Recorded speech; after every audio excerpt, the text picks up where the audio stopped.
Good evening, guys. Welcome to Mr.Sleepless channel, and I'm Owlman. Tonight we drift into the deep mist of an older world in the 7-part series, The Origin of Fear. One where breath fogs the edge of reality and the heartbeat of the earth seems just a little too loud. The festival of Samhain is stirring again, and with it comes the moment when the veil between the living and the lost turns thin enough to touch. You can almost feel it, can't you? That soft pulse under the soil, the hush in the air before the spirits remember your name. And, let's be honest, you probably won't survive this night without feeling just a little haunted by morning. So before you start this story, take a second to hit that like button and subscribe, but only if this really ignites in you a fire of love for the legendary secrets I tell. And while you're here, drop your location and local time in the comments. I want to see where in the world you're listening from, because somewhere, as your clock ticks toward midnight, the old fires are being lit again. Now dim the lights, and let's ease into tonight's journey together. The wind moves like breath through long grass. It smells faintly of rain and peat smoke, of earth cooling after harvest. Beneath that scent lies something older, something that trembles at the edge of memory. You follow a narrow path through the moors, your boots brushing heather wet with mist. The horizon flickers. Far ahead, a single flame sways in the dark. The first bonfire. Its smoke curls upward, gold and gray, drawing a line between this world and what waits beyond.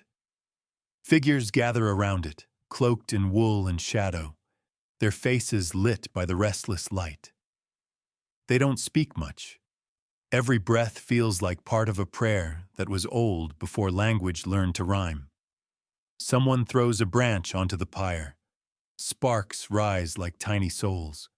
Brief, brilliant, gone. You step closer, and the warmth presses against your chest, steadying your pulse. Samhain, they called it. The end of summer, the beginning of darkness. The night when doors between worlds drift open just wide enough for whispers to slip through.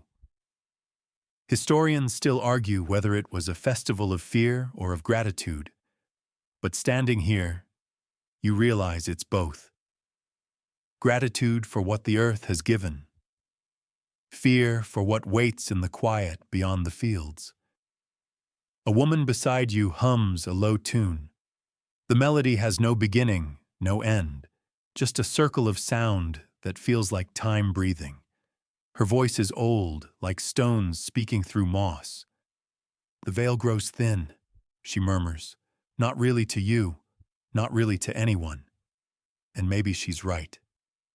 The air hums, heavy and light all at once. The people begin to move. They form a ring around the fire, hands raised, palms catching light. You notice the smallest details, the flick of a child's braid, the glint of sweat on a man's brow, the way someone's breath makes a ghostly cloud that vanishes before it reaches the stars. And then, silence.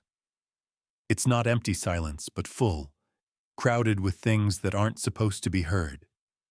A crack in the air, a rustle where no wind moves. The ground seems to inhale. For a heartbeat, you think you hear them. The ones who came before. Their footsteps brushing dry leaves. The laughter of someone who hasn't drawn breath in 100 winters. Fringe tales claim that during Samhain, the spirits walk beside the living, unseen except by firelight or moon reflection. Skeptics say it's imagination sharpened by cold and hunger. But as your skin prickles, you can't decide which version comforts you more. Someone throws herbs into the flames. Sage, juniper, rowan leaves. The scent thickens, resinous, sacred. The smoke curls toward the stars, carrying whispered names. Every spark that flies upward feels like a message sent into the void, hoping someone, something, answers. You close your eyes. Behind your lids, light flickers in strange shapes. You think you see faces. Not frightening, not kind, just watching. A grandmother whose hands once baked bread for harvest. A hunter who never came home. An infant whose cradle still rocks in memory. When you open your eyes, the fire seems taller.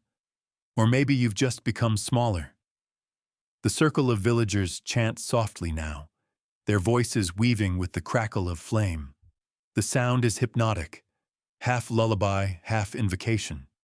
And you feel it, the shift, the moment when night becomes something else entirely. Alive, aware, expectant. The mist thickens, curling around your ankles like a living thing. Somewhere in that gray depth, movement flickers. A shape, then another. They stand at the edge of the firelight, pale and flickering, like thoughts half remembered. The villagers don't panic. Some bow their heads. Others whisper greetings. One child offers a crust of bread to the dark. The shapes remain still, shimmering like heat above stone. This is the ritual unspoken, the reunion that never needed words, the living and the lost sharing warmth, just for a moment. A soft sound drifts from the circle, a wooden flute, slow and uneven, played by hands that tremble more from reverence than skill. The tune feels ancient, as though the air itself has been waiting all year to remember it. The woman beside you glances at the horizon. The veil breathes, she says. One side exhales, the other inhales. You nod, though you don't fully understand. Or maybe you do. Maybe you've always known that every farewell is just a door swinging on its hinge. As the fire crackles, a new light glimmers far away. A second bonfire, then a third, until the hills themselves seem to burn. Each flame marks another village, another gathering, another whispered conversation between worlds. You imagine the island as one vast heartbeat, pulsing with fire and fog and faith. And there, standing in the hush between heartbeats, you feel something brush past your shoulder. Cold as twilight, soft as breath. You turn, but there's no one there, only mist curling through the light. Still, the presence lingers, like a thought you almost remember, like a promise that tonight, of all nights, you are not alone.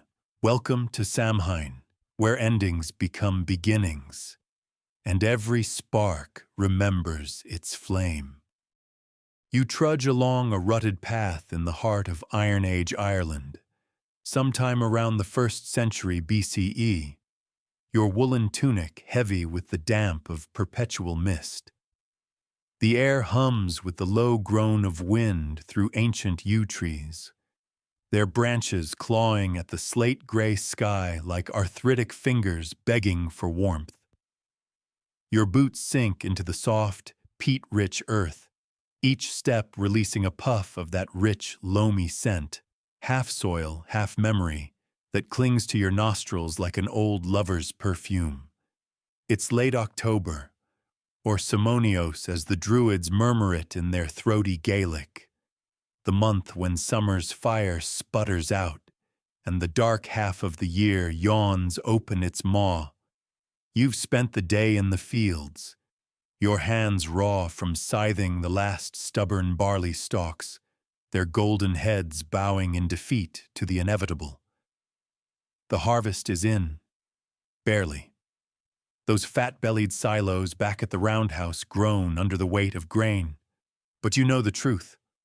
One poor yield, one blight from the capricious gods, and famine's bony fingers will tap at your door come Imbolc. Ah, but tonight the world feels off-kilter. You pause at the crest of a low hill, wiping sweat from your brow with a forearm smeared in mud. Below, your village clusters like a wary herd. Thatch-roofed huts ringed by wattle fences, their peat fires belching lazy smoke that twists upward in defiant spirals. Chickens cluck their evening complaints from the coops, and somewhere a hound bays at the encroaching dusk. You glance east, toward the sacred grove where the elders gather, and a shiver dances down your spine. Not from the chill, mind you, though that's sharp enough to slice bread, but from that peculiar itch at the back of your skull, like eyes watching from the underbrush. The veil, they call it. That gossamer barrier between the Sida, the fairy folk of the other world, and your own sweat-soaked reality. On ordinary days, it's as sturdy as a chieftain's torque.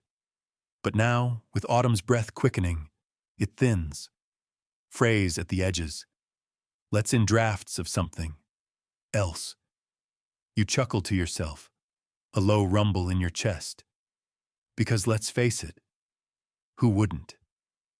Here you are, a simple farmer with calluses thicker than your patience for village gossip, pondering the invisible like some addle-brained bard nursing mead dreams. Get on with it, you mutter, shaking off the fancy. But deep down, you know better. The old ones have been whispering about it all season, the gods stirring in their barrows, the ancestors pacing their misty halls, restless as colts in a storm. Cernunnos, the horned lord of the wilds, with his antlered crown tangled in ivy and eyes like polished jet. He's the first to wake, they say, rousing from his summer slumbers as the leaves bleed red. You imagine him now, lounging in some emerald glade beyond the veil, fingers drumming on a thigh wrapped in fox pelt, waiting for the right moment to slip a hind's soul into your dreams as a warning or a gift. Hard to tell with the horned one. He's got a sense of humor drier than last year's oats.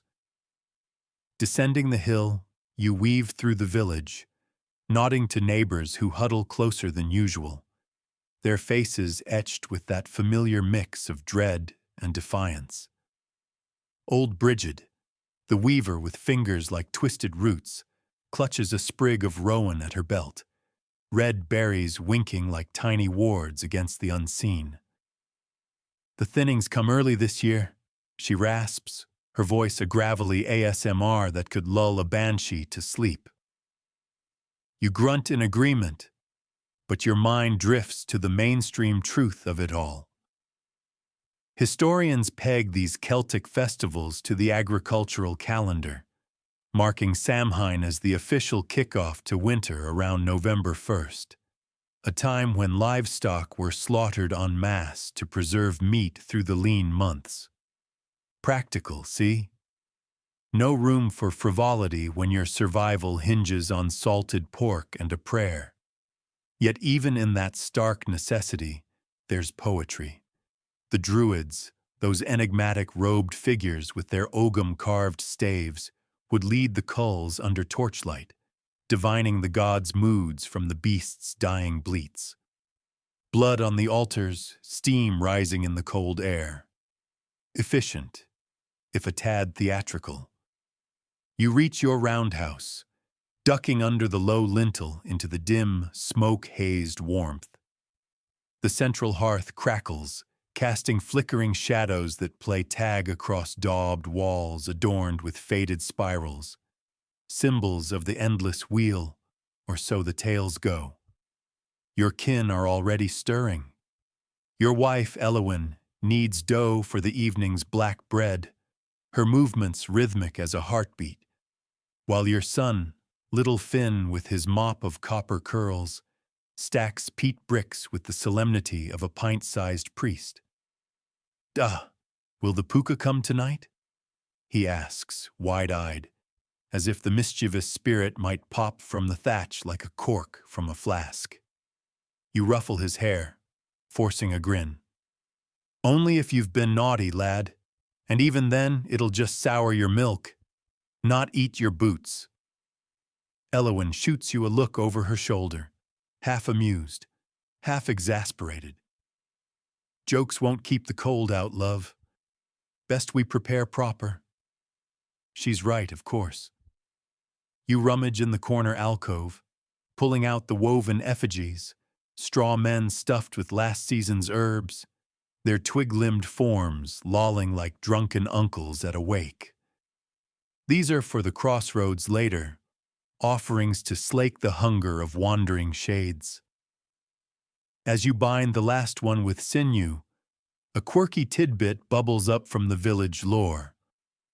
Some fringe folk in the Western Isles swear that Samhain's birth wasn't just seasonal happenstance, but a cosmic prank pulled by the goddess Danu herself.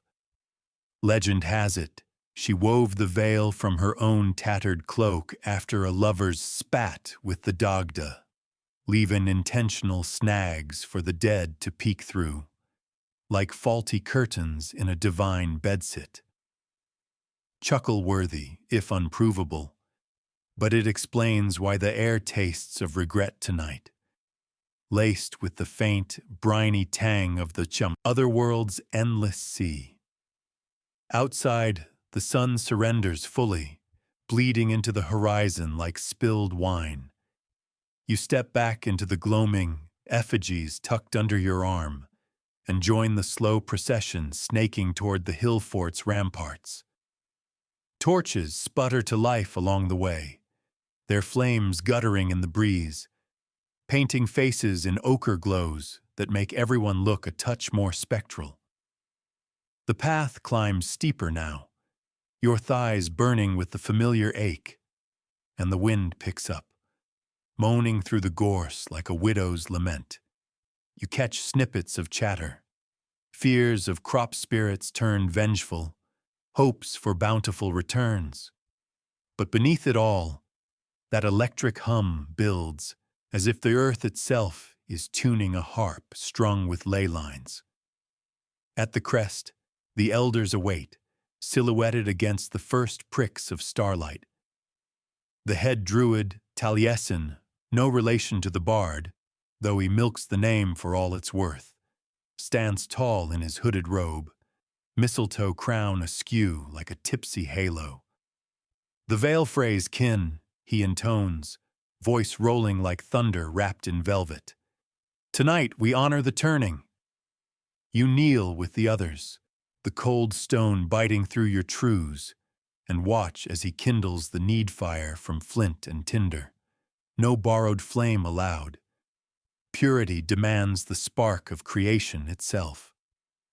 The blaze roars up, devouring the kindling with greedy cracks, and you lean in, letting the heat kiss your face while the smoke stings your eyes like unshed tears. Historians still argue whether Samhain originated purely as a Gaelic invention or borrowed threads from earlier Indo-European rites, like the Roman Feralia, or even whispers from the Halloween precursors in Gaul. Point is, it's murky as a bog at midnight, but no less potent for the debate.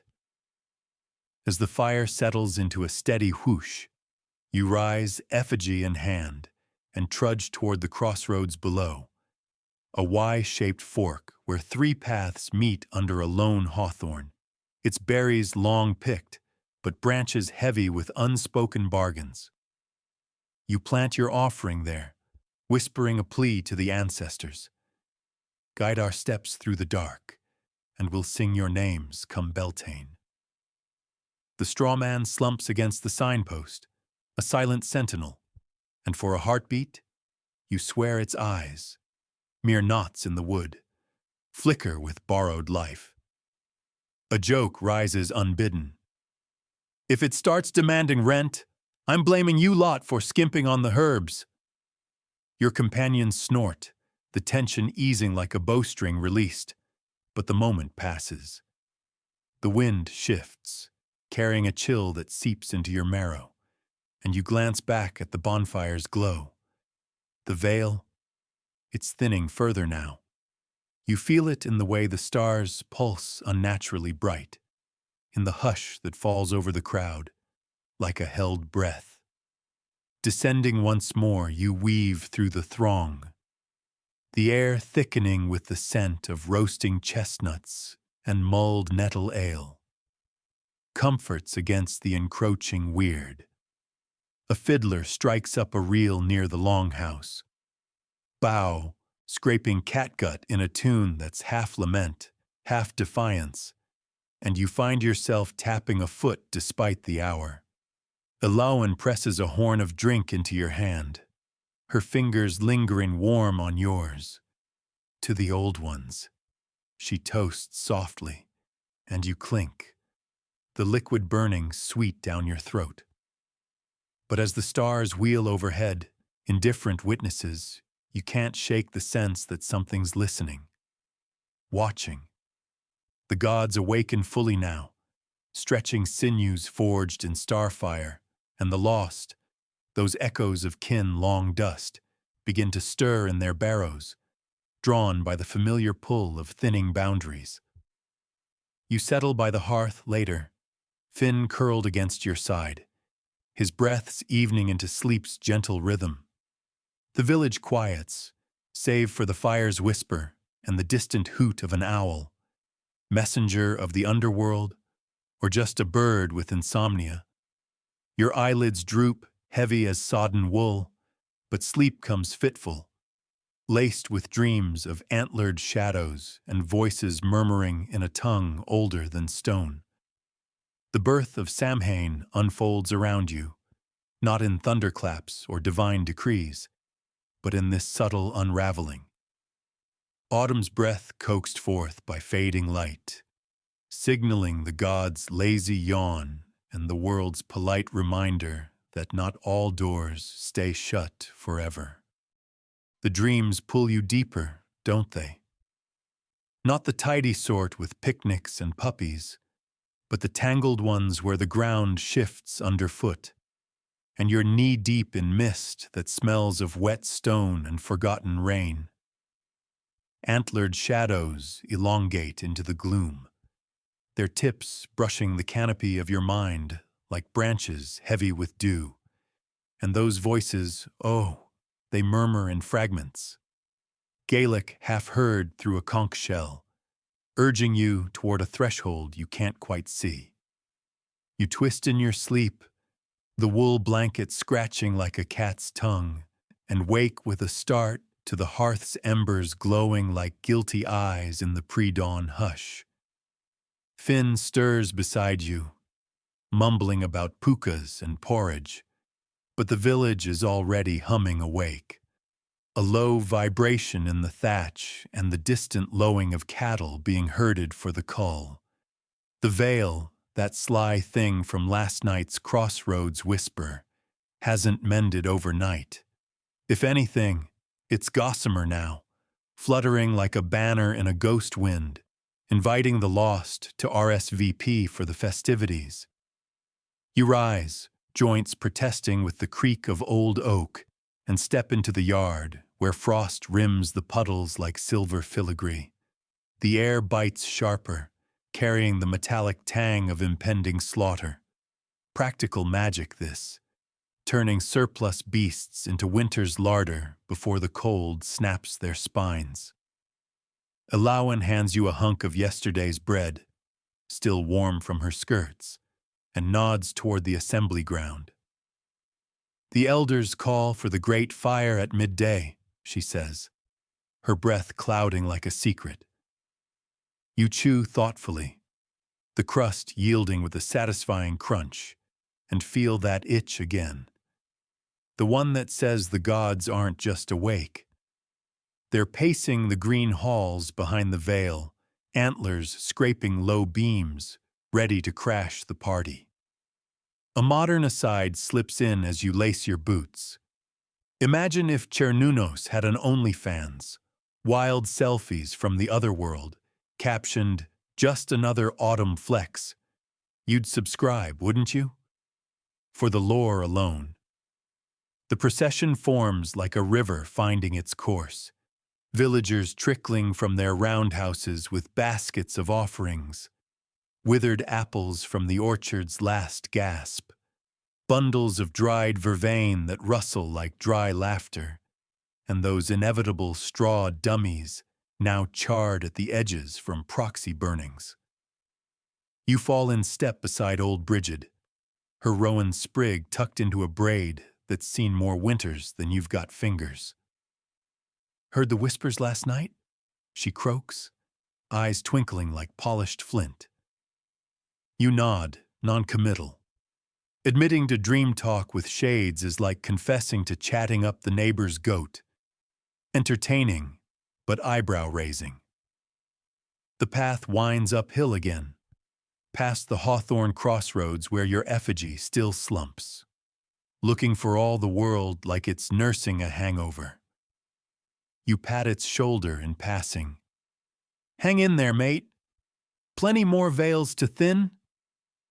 At the hill fort's heart, the space opens into a natural amphitheater, ringed by sentinel stones that lean inward like gossiping crones. Taliesin and his druid kin have been busy. A massive pyre looms central, logs the girth of your thigh stacked in a teepee of birch and oak, topped with holly boughs that prick the sky like defiant thorns. No need fire this time. The sacred spark from last eve carries over in a lidded clay urn, tended by acolytes who fan it with goose wings, the soft whoosh a lullaby against the gathering murmurs. You find a spot on the trampled grass, dew soaking through your trews like an unwanted bath, and watch as the crowd swells. Farmers with scythe-scarred palms, weavers with threads caught in their cuffs, even the smithy, his beard singed from forge kisses, cradling a torque of hammered bronze as if it's a newborn. The culling begins with a hush, more ceremony than chaos. Herds are driven into the circle, low in their bovine bewilderment, flanks steaming in the chill. Taliesin raises his staff, Ogum runes catch in the weak sun like veins of quartz, and chants the invocation, a rolling cadence that vibrates in your chest. Words like Samhain, guardian of the gate, loose the bonds of flesh and fate. The first beast, a hefty bullock with eyes like polished chestnuts, is led to the altar stone, its horns draped in mistletoe garlands. You avert your gaze as the bronze blade flashes, quick, respectful, no drawn-out drama. But the steam rises thick, mingling with incense of juniper and sage, a perfume that's equal parts savory and spectral. Blood trickles into waiting bowls, mixed with oatmeal for the dumb supper later, that eerie meal set for invisible guests. It's the mainstream heartbeat of Samhain, this. A festival rooted in pastoral pragmatism, where the Celts synchronized their year with the stars and the slaughter, ensuring the tribe's survival through ritual precision. No frills, just fate wrapped in folklore. As the pyre ignites, Taliesin touching the urn's flame to the base, a bloom of gold unfurling like dawn's lazy stretch, the air shifts. Heat rolls outward in waves, toasting your face while the wind teases chill fingers down your neck, a push-pull that leaves you swaying like a reed in a current. Sparks whirl upward, drunk on thermals, and the crowd leans in, faces gilded, shadows pooling at their feet like spilled ink. You catch Elowen's hand, her palm calloused and sure, and together you circle the blaze clockwise, Duisil the old way, chanting the calls to the quarters. Earth to anchor, air to whisper, fire to purge, water to veil. The rhythm builds, feet stamping a heartbeat on the turf. And that's when the whispers start. Not in your head this time, but audible threading through the crackle like smoke signals from the barrows. Remember that itch from the hilltop? It blooms now into full goose flesh, as if the veil's not just thin, but tattered, snagged on the pyre's thorns. Shapes flicker at the periphery, translucent as bog mist, but with edges sharp as memory. An old auntie, gone 3 winters past, materializes near the fire's rim, her form woven from lumen and longing, apron dusted with spectral flower. She nods at you, lips moving in silent counsel. Plant the south field, come thaw, 'twill yield double. You blink, heart thumping like a war drum muffled in moss, and Elowen squeezes tighter. The ancestors cross, she breathes, voice a velvet rasp that sends shivers chasing the heat. Others see them too. A grizzled warrior uncle, torque gleaming on his neck-throat, clapping a lad on the shoulder with hands that pass through like sunbeams. A child spirit, all curls and giggles, chasing fireflies that aren't there. The air hums with their chatter, a polyphony of half-laughs and half-sighs, scented with pipe smoke from graves long overgrown. But not all crossings are cozy hearthside chats. A fringe tidbit from the aisle tellers creeps in here. Some swear the veil's rips were stitched by mischievous slug, bird souls of the unquiet dead, flocking like crows with grudges, pecking deliberate holes to drag the living into their aerial court for judgment. Quirky as a raven in a top hat, but it fits the unease prickling your scalp, the way one shade, a hooded figure with eyes like drowned wells, lingers too long at the circle's edge, gesturing with bony insistence. You toss a pebble into the fire as ward, watching it pop like bacon in a pan, and mutter under your breath, "Not tonight, friend. I've got laundry to fold." The crowd ripples with similar deflections. Salt scattered in arcs, iron nails clutched like talismans, a chorus of light-hearted jabs to keep the dread at bay. "If the sluag want a party," someone quips nearby, "tell 'em to bring their own mead. Ours is for the living." Historians still argue whether these spirit communions were shamanic hallucinations fueled by ergot-laced ale or genuine glimpses into a Celtic animist cosmos, where the other world bled into ours like ink on wet vellum. Either way, the night's weight presses in, the sun surrendering to a bruised twilight that stains the hills like overripe plums. The bonfire roars its approval, devouring the last of the holly with greedy snaps, and Taliesin calls the geysers forward, mummers in masks of horned hides and woad-smeared faces, cavorting like fools in a king's court to confuse the shades. You join the dance unbidden, feet shuffling in the spiral, sweat beating despite the cold, as drums thump a pulse that's older than your bloodline. Elowen laughs, a sound like bells in barley, pulling Finn into the whirl. Even he, pint-sized skeptic, stomps with glee, his curls bouncing like harvest moons. As the flames gutter low, casting long shadows that merge man and myth, the gatherings splinter into intimacies, knots of kin by smaller hearths, sharing the dumb supper's silent plates. Bread, cheese, and ale set opposite empty stools for the unseen. You sit with your own, the table groaning under invisible elbows, and feel a brush of cold air as if a late guest has arrived. Whispers resume, softer now, ancestral counsel laced with the ache of absence, advice on feuds to mend, prophecies of mild winters, a nudge toward the lass in the next glen who's been eyeing you since Lugnasad. Gentle sarcasm bubbles up in your thoughts, because nothing says family reunion like posthumous meddling. But you listen, etching the words on your heart, like ogham on bone. The quirky slua? They wheel overhead in earnest now, silhouettes against the stars, cawing their riddles before banking into the veil's folds. Dawn creeps in reluctant, fingers of rose probing the east, and the village stirs from its vigil. Shades recede like tide pools emptying, leaving echoes in the dew-kissed grass. Faint footprints that vanish by noon, scents of lavender from graves unvisited. You trudge homeward, bone-weary but buoyed, Finn chattering about his ghostly playmate who taught him a skipping rhyme. The birth of Samhain seals itself in your sinews. Not a single thunderous event, but this threshold tango, where autumn's exhale invites the lost to linger, bonfires bridging the breach, and rituals weaving the wild unknown into the warp of daily grit.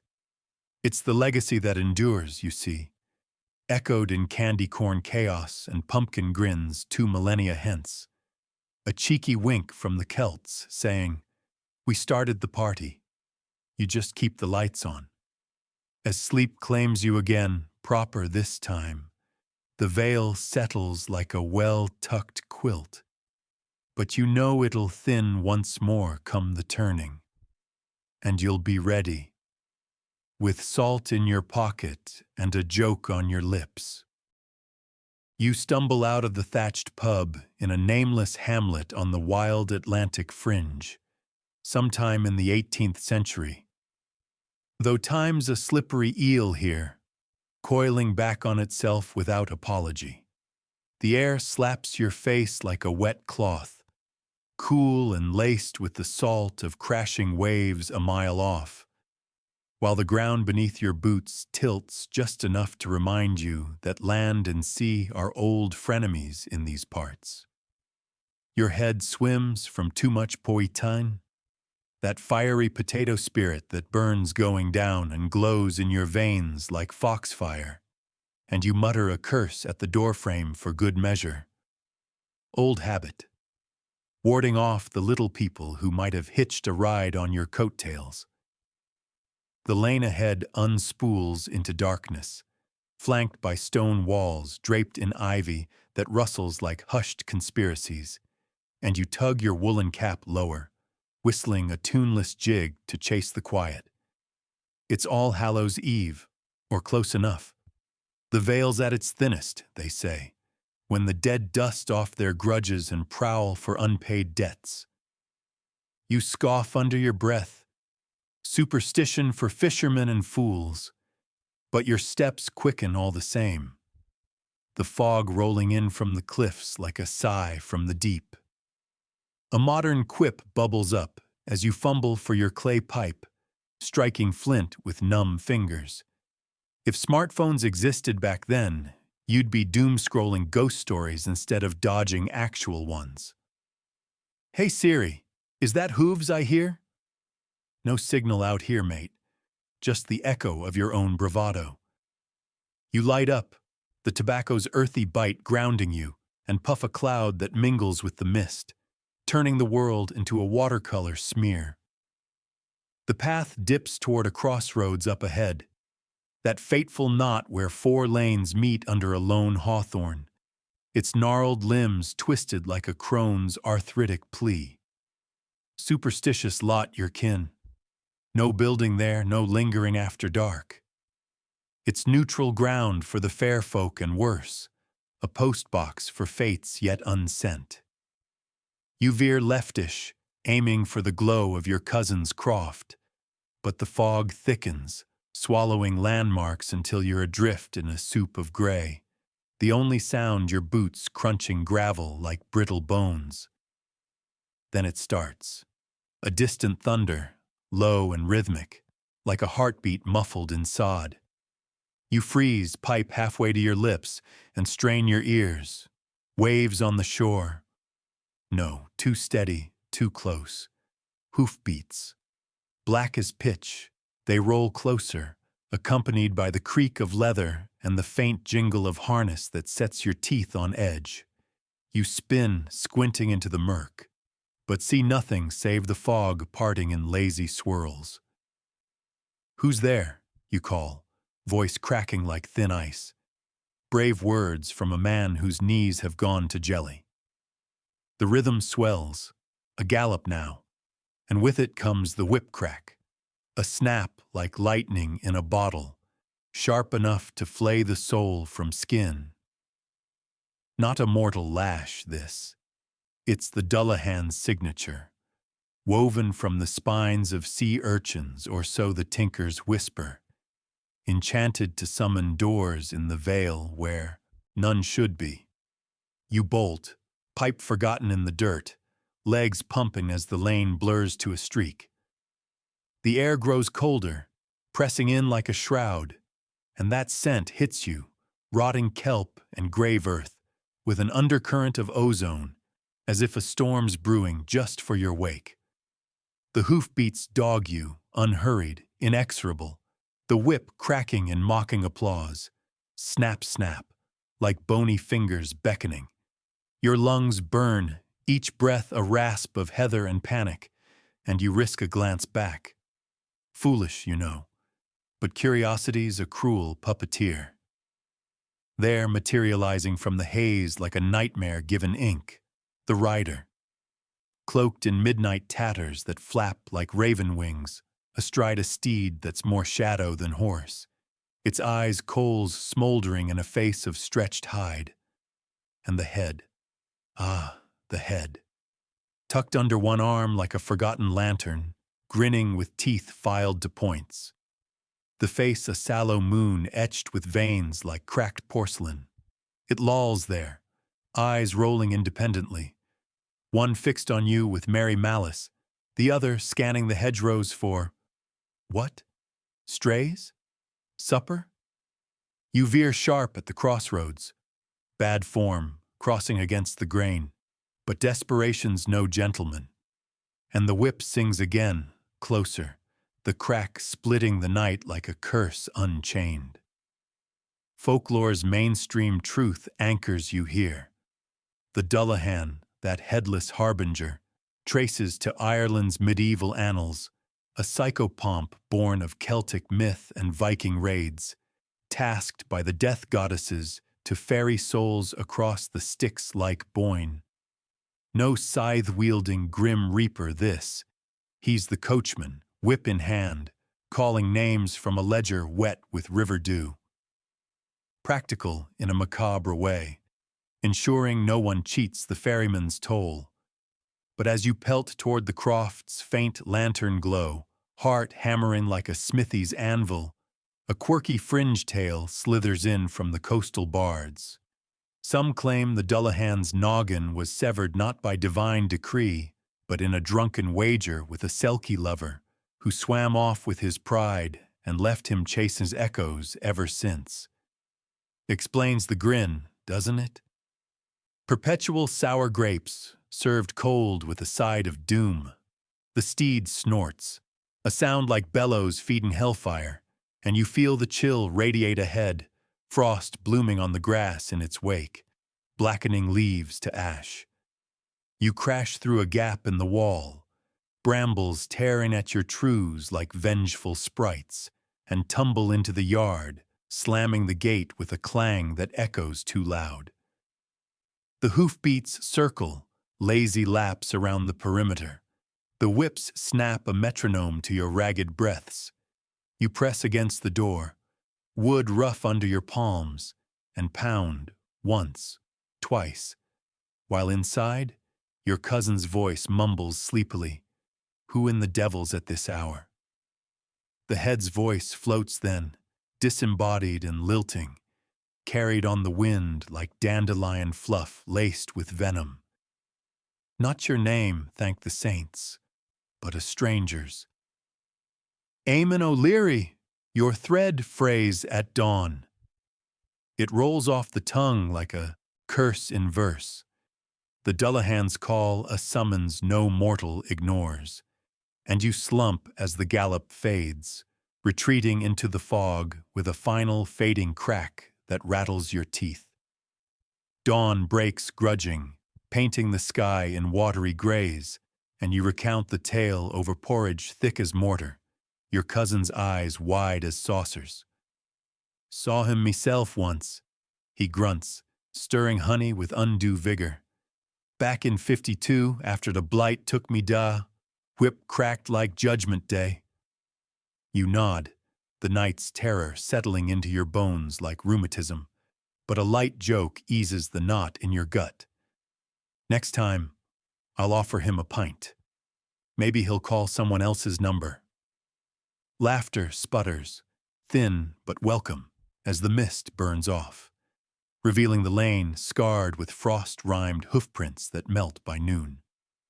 Yet the whispers linger, villagers gathering at the pub that eve, trading tales of the riders' predations. Farms gone silent overnight, travelers vanishing at forks in the road, always preceded by that unearthly lash. Historians still argue whether the Dullahan evolved from older Fomorian giants, those brutish sea demons of myth, or sprouted whole from Christian demonology grafted onto pagan roots, a cautionary mashup for wayward souls. Murky waters either way, but the chill's undeniable. You take to the lanes, wary now, eyes on shadows, ears pricked for thunder in the quiet. Weeks pass in uneasy truce, the harvest rotting in the fields under leaden skies, and you find solace in the rhythm of spade and sickle, earth cool and yielding under your hands. But autumn deepens, leaves carpeting the paths in crimson decay, and the fog returns thicker, hungrier. One eve, as you trudge home from the bog with a creel of turf slung over your shoulder, its weight a comforting anchor, peat crumbling damp against your neck, the air hums again. That low thunder, distant but insistent, stirring the hairs on your forearms like a premonition. You drop the creel, turf scattering like spilled secrets, and scan the murk. Nothing. Yet the gallop builds, hooves sparking on unseen flint, and the whip's prelude whispers, a soft whoosh then, crack, close enough to singe the air inches from your ear. You run, lungs seizing in the damp, the rider's silhouette coalescing once more, cloak billowing like spilled oil, steed's flanks heaving with unearthly steam, the head bobs, chuckling wetly. Not yet, wanderer, but soon perhaps your name graces the list. Its eyes gleam, one winking conspiratorially, the other distant, as if tallying debts in some abyssal ledger. You dodge left, right, the crossroads looming like a trap sprung, and in your panic, you hurl a sprig of rowan, ever the ward, red berries like blood droplets, toward the sound. It sails into the fog, unanswered, but the pursuit eases, the thunder receding to a mutter. Panting in a ditch, mud caking your knees, you laugh shakily, a bark more than mirth. If he's the grim chauffeur, he needs better brakes. The night swallows, the jest, but it steals you, that flicker of defiance. Back at the croft, by the hearth's buttery glow, you carve wards into the lintel with your knife, spirals and crosses, a hedge against the headless one. Sleep claims you fitful, dreams tangled with whip cracks and lolling grins, the Dullahan's ancient curses uncoiling like smoke from a banshee's pipe. He's no mere spook, this rider. He's the echo of older pacts, awakened by the thinning veil to gallop the lanes, whispering domes that bloom into truth, come cockcrow. And as the fire dies to embers, you lie wakeful, listening to the wind's low moan, wondering whose name he'll call next, and if it'll rhyme with yours. The wind dies to a murmur as you huddle in the croft's lee, the rowan sprig clutched like a talisman in your fist, its berries pulping against your palm with a sticky warmth that's almost reassuring. The hoofbeats fade into the night's vast exhale, leaving only the lap of waves against the cliff base far below.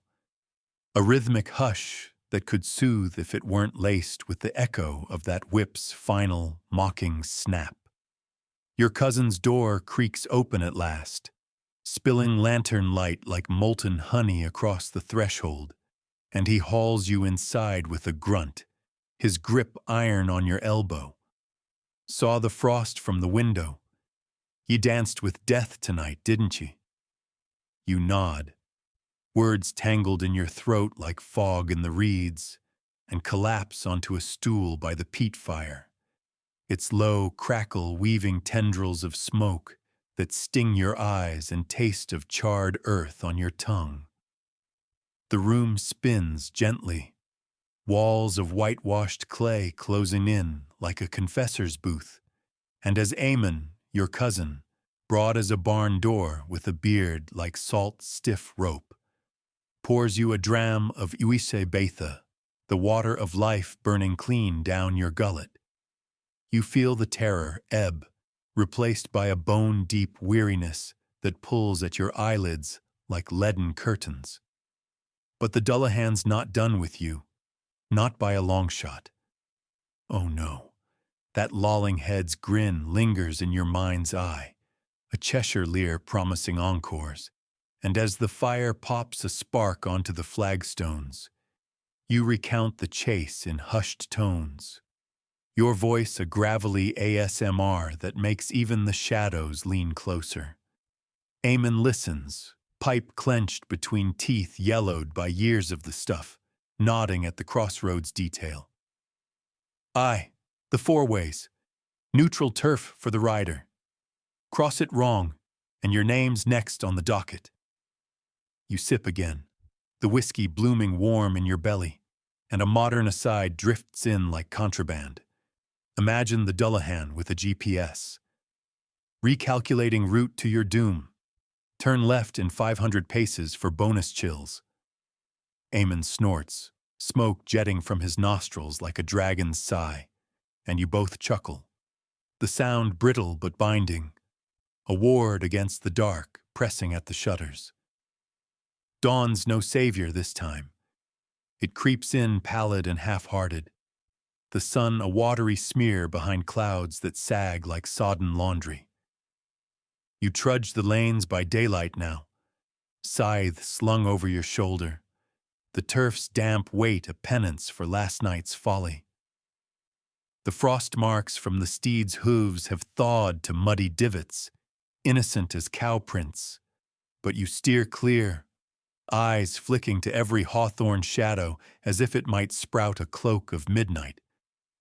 Villagers murmur in clusters at the well, buckets clanging like alarm bells.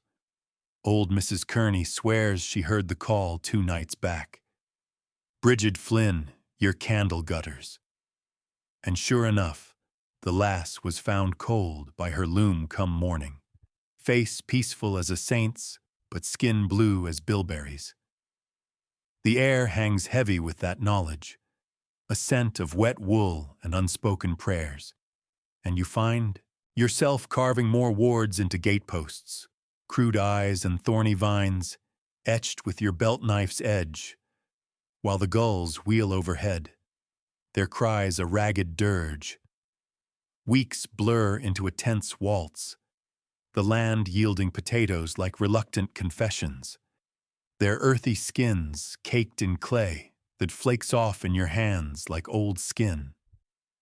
But autumn gnaws deeper, stripping the blackthorn bare until the lanes feel exposed, arteries laid raw under a moon that's grown bolder, fuller, casting pools of quicksilver that make every puddle a potential mirror for the rider's gaze.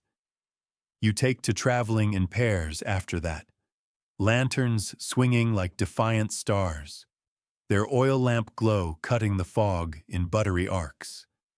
Yet solitude finds you one gloaming, hauling nets from the rocky strand where the sea chews the shore with foam-fanged insistence, salt spray beating your lashes like tears you won't shed.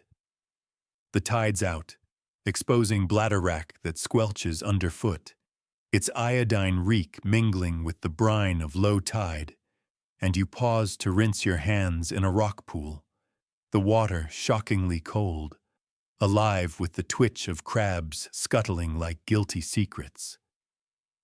That's when the thunder returns, not distant this time, but bloomin' from the headland like a storm birthed in the marrow of the earth. Hoofbeats, pounding the peat with a resonance that vibrates up your legs, and the whip precedes them. Crack. A lash that splits the air overhead, close enough to raise the fine hairs on your arms like a static kiss. You drop the nets, brine dripping from your fingers in cold rivulets, and bolt inland, legs churning sand to spray, the world narrowing to the burn in your thighs and the hammer of your pulse. The crossroads rushes up, that cursed knot again, hawthorn sentinel drooping like a weary judge, and you skid to a halt, breath sawing, torn between flight and folly. Fleeing's wiser, but something primal roots you. The rider emerges full from the mist, a silhouette etched in negative space, steed rearing with a whinny that curdles the blood, all sinew and smoke. The cloak billows, revealing glimpses of bone white beneath, and the head, tucked in the crook of an arm that's more tendon than flesh, tilts, grinning that filed-toothed rictus as if you've gate-crashed its private jest. "Run, little netter," it croons, voice a wet rasp like drowned lungs exhaling, or linger and learn your verse. The whip uncoils, serpent quick, cracking the ground at your feet, where frost erupts in jagged spikes, blackening the grass to char. You dodge, leaping the low wall into a briar-choked field, thorns snagging your sleeves like insistent fingers, drawing pinpricks of blood that well warm and metallic. The pursuit is a nightmare ballet. Hooves thunder in parallel, the steed leaping furrows with contemptuous ease, while the head's eyes, one merry, one mournful, track you with unblinking zeal. You crash through a stand of gorse, its yellow blooms trampled to perfume underfoot, sweet and piney against the rider's reek of decay and deep ocean. A joke forces itself out, gasped between strides. "If you're callin' names, mate, try me uncle. He owes everyone." The head barks laughter, a sound like gravel in a churn, but it spurs the beast faster, the whip singing a dirge that raises welts on the air itself. Panting, you vault another stile, landing in the churchyard's sanctified hush. Headstones leaning like tipsy philosophers, moss soft under your boots, and risk the glance back.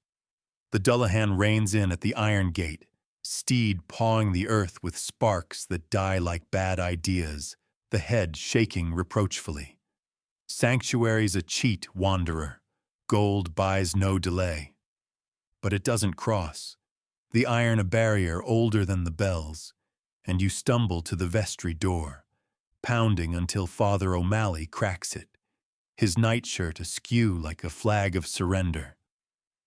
Inside, the air's thick with incense and candle wax, a balm that soothes your raw throat, and as you spill the tale over weak tea that steams like whispered confessions, the priest nods gravely. The Headless One, servant to the Morrigan, that triple goddess of war and endings, calls the doomed by riverside or road, ferrying 'em to the Cedar Mounds. Mainstream lore, this. The Dullahans etched in 12th century Irish manuscripts, a coachman for the wild hunt's echoes, whip of human spines driving the death cart to collect souls overdue for the otherworld's toll. You slump against the cool stone wall, tea mug cradled like a shield, and feel the night's grip loosen, replaced by a scholarly itch. Historians still argue whether the Dullahan's a holdover from Tuatha De Danann exiles, those fairy-kin banished underground, or a Christian gloss on pagan psychopomps, demonized to herd the flock from crossroads temptations. Either way, it's woven tight into the Irish psyche, a thread of dread dyed in blood and brine. Eamon arrives at cock-crow, face thunderous under his cap, and bundles you home through lanes that gleam with dew like guilty jewels. The village buzzes by noon, nets found shredded, not by storm, but by some spectral lash, and whispers of the rider's ledger growing plump with names, fishermen, tinkers, a midwife who cheated fate once too often. You take to the hearth that eve, carving a whip of your own from willow withes, not for harm, but mimicry, cracking it softly to reclaim the sound, turning terror to talisman. Finn, your nephew, all freckles and questions, watches wide-eyed, mimicking with a reed that snaps comically short. "Does he ever lose his head proper?" the lad asks, and you ruffle his hair, quipping, "Only if ye hide it in the stew pot, then we're all eatin' crow." But the Dullahan's origins uncoil further in the tales swapped over Poitin by firelight, shadows dancing like accomplices on the walls.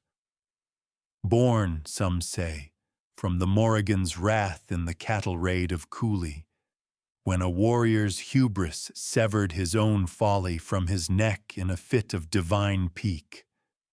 Fringe, stuff from the Ulster cycle's wilder fringes, where the rider was once a man who wagered his soul on a hurling match against the Saija, losing his head but gaining eternity's grim gig. Quirky as a leprechaun in galoshes, but it humanizes the horror, makes the whips crack a echo of lost bets across centuries. You dream of it that night. Not chase but congress. The rider dismounting in a glen of silver birches, head balanced on a stump like a philosopher's stone, discoursing on fates in a voice like rustling leaves.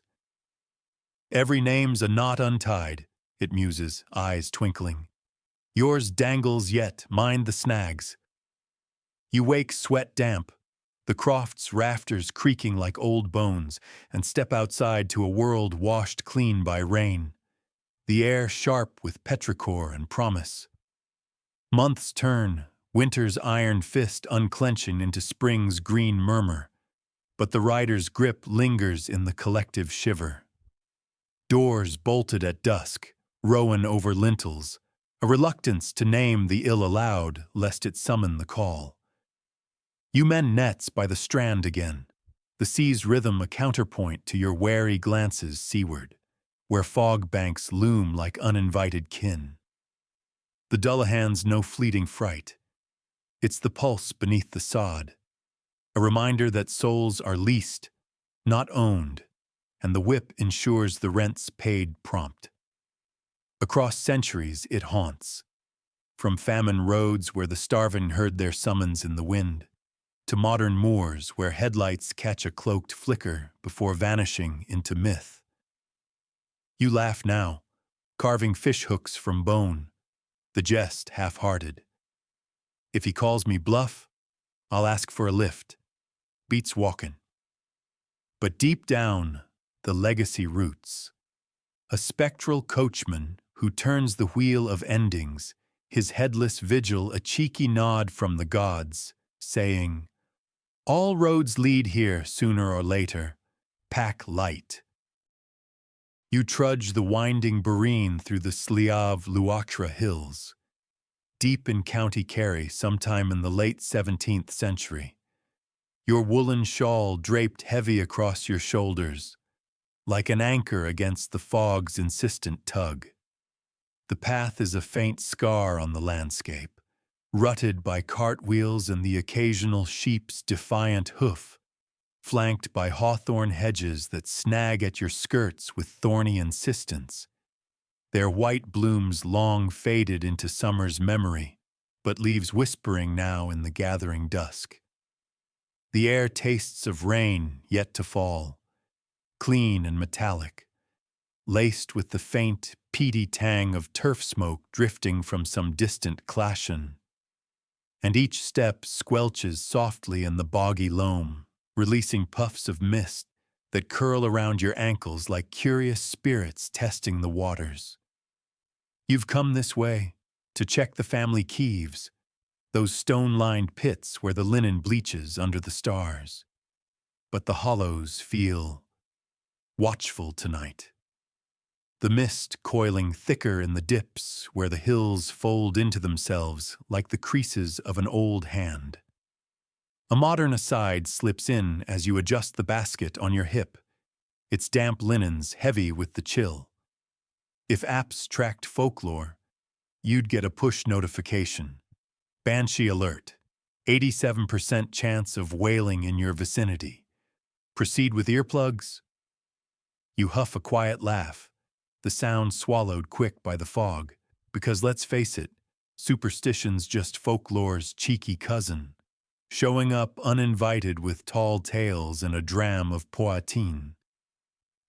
But your steps slow as you near the old rath, that fairy-ringed mound crowning the hollow like a forgotten crown, its grassy flanks pocked with rabbit burrows that tunnel into secrets older than the O'Briens who claim this glen.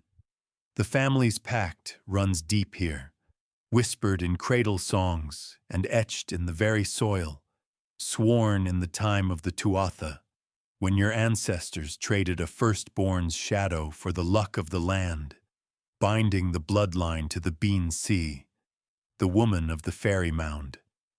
Loyalty for prosperity, they called it, until the debt calls due. You pause at the Keeve's edge, the water still and black as polished jet, reflecting fragments of starlight that dance like trapped fireflies. Kneeling, you wring a length of cloth, the fibers yielding with a wet sigh, cold droplets tracing icy paths down your wrists. That's when it starts. Not a thunder, not a gale, but a thread of sound weaving through the mist. A high, keening note that rises and falls like wind through a reed flute, mournful and clear, slicing the quiet with the precision of a seamstress's needle. Your breath catches, basket tipping forgotten into the grass, and you scan the hollows, heart thudding a rhythm that's half fear, half fascination. The wail swells, layering into a lament that vibrates in your chest. Words half Gaelic, half sorrow. Ochon, a crowy, undorchadas ag teached. Alas, my heart, the darkness comes. It's no mortal cry. This is the Banshee's keen, the first chilling summons for the O'Brien line, heralding the unraveling of a thread that's held taut for generations. You rise, skirts sodden at the hem, and back away from the wrath, the mist parting just enough to reveal her. A shape at the mound's crest, slender as a willow wand, cloaked in robes of storm gray that blend with the fog like smoke from a doused fire. Her hair cascades unbound, a torrent of raven strands whipped by an unfelt breeze, and her face, pale as new cream, eyes hollowed by eons, turns toward you with a gaze that's equal parts pity and inevitability. No malice in those depths, just the weight of oaths unbroken. And as she lifts her hands, palms upturned like offerings, the wail crests again, wrapping around you like a shawl spun from ice and memory. The air shivers with it, the hawthorns rustling in sympathy, leaves shivering off to carpet the path in brittle surrender. Mainstream history grounds you here. The Banshee, or Bean Naid, emerges in 8th century Irish annals as a harbinger tied to noble Gaelic houses, her wail a premonition of death for the bloodline's chieftains, ensuring the clan's lore endured even as the mighty fell. Practical, in a poetic way. No random spook, but a spectral herald preserving the saga through grief's raw edge. Yet as you stumble back along the boreen, the keen chasing you like a shadow with lungs, a quirky fringe tidbit from the glen tellers bubbles up. Some swear the Banshee's not one spirit, but a coven of spurned muses from the Dagda's court, condemned to keen for lineages that forgot their songs, their wails laced with half-buried melodies only the dying can hum back. Explains the melody and the misery, doesn't it? Like a dirge with a hidden chorus line. The village lights flicker ahead, peat fires glowing through shuttered windows like wary eyes, and you burst into the circle of cottages, breath ragged, the wail fading to a whisper on the wind. Your brother, Sean, looks up from his whittling by the hearth, knife pausing mid-curl on the hazel rod. "What devil's got you, Siobhan? You look like you've seen the puka in petticoats." You collapse onto the three-legged stool, the room's warmth a balm of turf and stewed cabbage, and spill the tale in fits and starts. Your voice a husky ASMR that draws the neighbors like moths. They nod, grave as owls. Everyone knows the O'Brien Pact, that ancient bargain struck when great-granda Niall bested the fairy host in a riddle contest, winning the glen but pledging vigilance to their washer at the ford. "She's choosing her moment," old Gran murmurs from her rocker, shawl clutched tight. The lines thinned, your da's cough worsening, and the lad's off to the wars. You sip the nettle tea Sean thrusts into your hands, its steam curling like miniature specters, bitter on your tongue, but steadying the tremor in your fingers. A light joke rises to lighten the pall. If she's keenin' for the whole clan, tell her to start with Cousin Rory. He snores loud enough to summon his own echo. Laughter ripples, thin but genuine, cutting the tension like a well-aimed quip at a wake. But the night deepens outside, the fog pressing at the door like an uninvited kin, and sleep evades you. The wails echo replaying in the thatch's creaks. Historians still argue whether the Banshee's roots lie in Celtic sovereignty goddesses, fierce protectors morphed into mourners, or in pre-Christian death cults imported from the continent, a debate as tangled as the hollows themselves. Point is, she's no idle fancy.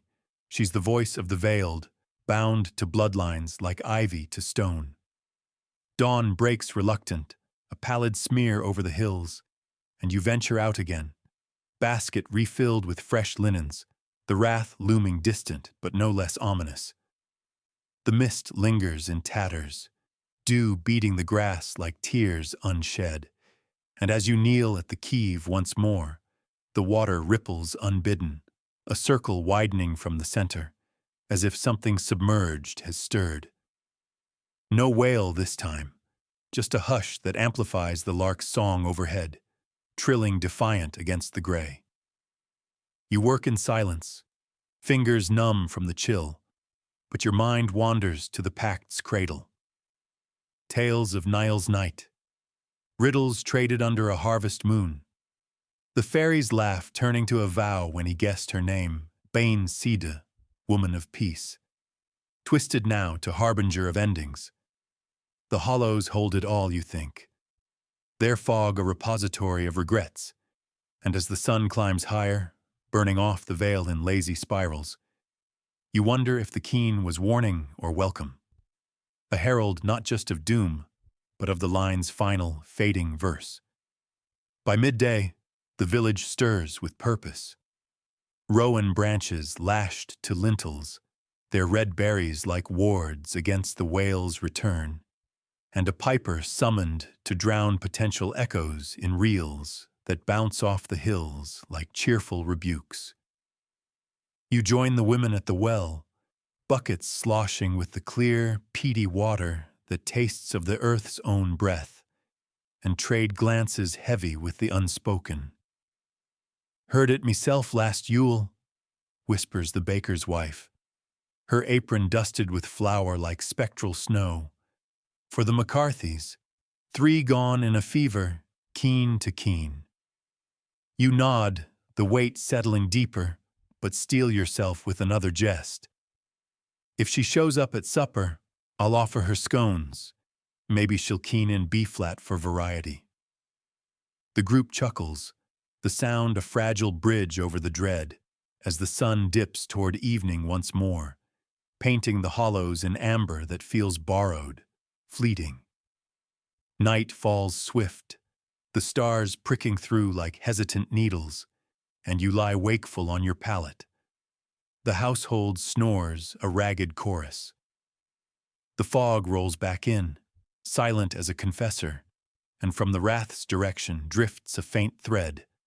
Not the full keen, but a hum, low and insistent, vibrating the air like a string plucked in the dark. You sit up, pulse quickening, and peer through the shutter's crack. The mound silhouetted, the banshee's form a smudge against the moon, her hair a banner in the breeze. She's washing now, they say. The spectral laundress at the ford, scrubbing shrouds in the stream that runs blood red for the doomed. No sight for the living, but you feel it. The pact's pull tightening like a noose of mist, summoning her chill to mark the O'Brien end. The hollows breathe with her, ancient pacts awakening in the damp, and as the hum fades to silence, you pull the blanket close, knowing the wail's just begun its herald song, a dirge for the bloodline, flowing through the veil like ink in water. The hum lingers in the thatch long after you've bolted the shutters, a vibration that hums along your spine like a tuning fork struck too close to the marrow. And sleep fractures into shards of half-dreams where the banshee's face floats just beyond reach. Her eyes wells of starless night pooling with unshed keens. You wake to a dawn that's more bruise than blessing, the sky a mottled purple over the hollows, and the household stirs with the creak of floorboards and the sizzle of rashers in the pan, their fatty smoke curling up to mingle with the fog that settled overnight like a dowry of doubts. Sean's already at the table, carving bread with his dirk, crumbs scattering like omens, and Gran eyes you over her porridge bowl, spoon paused midair. The washer's work begins at first light, girl. Best ye don't linger by the ford today. You nod, throat tight as a noose of nettles, and force down a heel of soda bread, its crust yielding with a crunch that's too loud in the hush, tasting of hearth ash and the faint, herbal bite of yesterday's nettle tea. But the pull's inexorable, that spectral tether from the pact yanking like an unseen hand on your apron strings. And by mid-morning, with the mist burning off in lazy wisps that reveal dew-kissed bracken sparkling like guilty diamonds, you find your feet carrying you back to the glen. The boreen winds sharper now, flanked by furze bushes heavy with yellow blooms that release a coconut-sweet perfume under the weak sun, masking the underlying rot of fallen leaves carpeting the path in slippery decay. Your basket's empty this time. No linens for pretense. Just a sprig of rowan clutched in your fist, its berries pulpy from last night's grip, a talisman against the washerwoman's chill. A modern quip surfaces as you skirt a rabbit hole, nearly twisting an ankle. If the Banshee had a podcast, it'd be all ASMR unboxings of family heirlooms, titled Your Lineage's Last Gasp. Spoiler, it's grim. You snort softly, the sound echoing odd in the glen, because humor's the thinnest shield against the old magics. But it'll do for now. The ford comes into view too soon, a shallow crossing where the stream chuckles over rounded pebbles, its waters clear as conscience but rumored to run red when the bean sea dips her hands. You approach wary, skirts kilted to your knees, the current tugging at your calves like insistent fingers as you wade in ankle-deep, the chill biting up your shins like 1,000 tiny teeth. No shrouds today, no blood-tinged froth, but the air hums again, that low threnody from the wrath, swelling into a keen that rises from the water itself, bubbling up between the stones like air from a drowned lung. You freeze, water lapping colder now, and there she is. Not on the mound this time, but knee-deep in the ford's mirror. Her gray robes sodden and clinging like a second skin. Hair a sodden curtain veiling her face as she scrubs at an ethereal cloth that billows in the current, translucent as spider silk. Each pass of her hands sends ripples outward, the keen modulating with the motion, high and piercing on the upstroke, a guttural moan on the down, her voice a blade sheathed in velvet, slicing the morning's fragile peace. Panic prickles, but you don't flee. Instead, you chase the compulsion, wade in deeper, the stream's bed sucking at your feet with muddy insistence as the Banshee turns, slow as a tide, her eyes locking on yours with a recognition that's achingly intimate, like a sister long estranged. Siobhan Nick O'Brien, she keens, the name rolling off her tongue like a pebble skipped across the water. The line frays at the edges. Your da's shadow lengthens, and the lad's paths fork to the English wars. The words weave into the wail, a prophecy laced with the scent of wet wool and wild thyme, and you stagger back, water splashing up in cold arcs that soak your bodice, heart slamming like a door in a gale. She's the washer at the ford, the pact's grim enforcer, foretelling not just death, but the severance of the bloodline's knot. O'Brien's scattered like chaff on the wind, the glen falling silent under foreign boots. You scramble out, skirt streaming rivulets that pool at your feet like spilled ink, and bolt up the glen path, the keen chasing you in waves that crash against the firs and echo off the hollow's cupped palms. Thorns snag your shawl, drawing thin lines of fire across your arms, but you push on, lungs burning with the heather scent of exertion until the village spills into view, cottages huddling like sheep in a fold, smoke from midday fires twisting skyward in defiant spirals. Bursting into the keening house, where the women gather for the wake that's half-started already. Your da's cough turned to a rattle overnight, the priest summoned with his oils. You collapse amid the circle of shawls and sympathetic murmurs, the air thick with the tang of stewed onions and beeswax candles guttural in saucers. She's marked us, you gasp, and the room stills. The only sound, the drip from your hem pattering like hesitant rain. Gran draws you into her lap, her frame frail but steady as root-bound oak, and strokes your hair with fingers gnarled like hawthorn twigs. The bean seas tied to the high houses, lass. O'Brien's, McCarthy's, Kavanagh's, her wail the seal on their fates, keening only for the pure blood, not the diluted kin. You nod into her shoulder, the wool of her arisade ruff against your cheek, inhaling the faint lavender she dabs from a clay phial, a scent that's comfort wrapped in caution. Mainstream lore anchors it, from the 14th century Book of Ballymote, the Banshees chronicled as a familial spectre, her dirge a cultural keening rite evolved from Gaelic elegies, preserving noble lineages through supernatural announcement when plagues or battles thinned the ranks. No wild fancy, but a thread in the tapestry of survival. Her wail a call to mourn and remember before the loss carves too deep. As the day wears on, the glen fills with kin trickling in, uncles from the coast with salt-stiff beards, aunts from the next valley bearing flasks of mead that sloshes golden and sweet, and the wake unfolds in fits of song and silence. The piper's lament dueling the banshee's echo in your ears.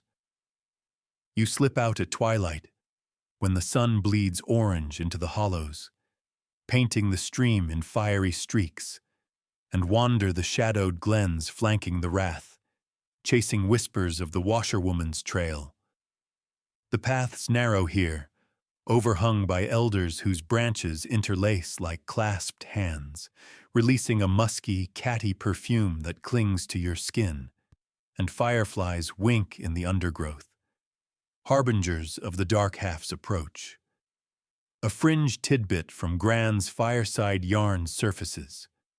Some tinkerfolk claim the banshee's dirge isn't sorrow, but a lover's code. Notes spelling out hidden treasures buried with the dead, gold torques and silver brooches for those bold enough to follow the melody to the grave mound. Quirky as a leprechaun's tax return, but it turns the keen into a treasure map, doesn't it?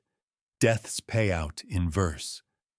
The moon rises fat and freckled with clouds, silvering the glens into monochrome, and you crest a rise to find her again. The banshee, not washing but gliding through the bracken, her form a smudge of motion that leaves frost in her wake. The grass silvering to brittle spikes under an autumn that's come early to the hollows. You chase, feet silent on the mossy turf that cushions like a sigh, the air growing colder with each stride, nipping at your earlobes like playful imps. "Why us?" you call, voice cracking into the night, and she pauses, turning with a rustle like silk on stone, her keen softening to a croon that vibrates the dew from the leaves. "The pact endures, child of Nile. Noble blood calls the fairy vow, sealing fates in mist and moan till the line's last echo fades.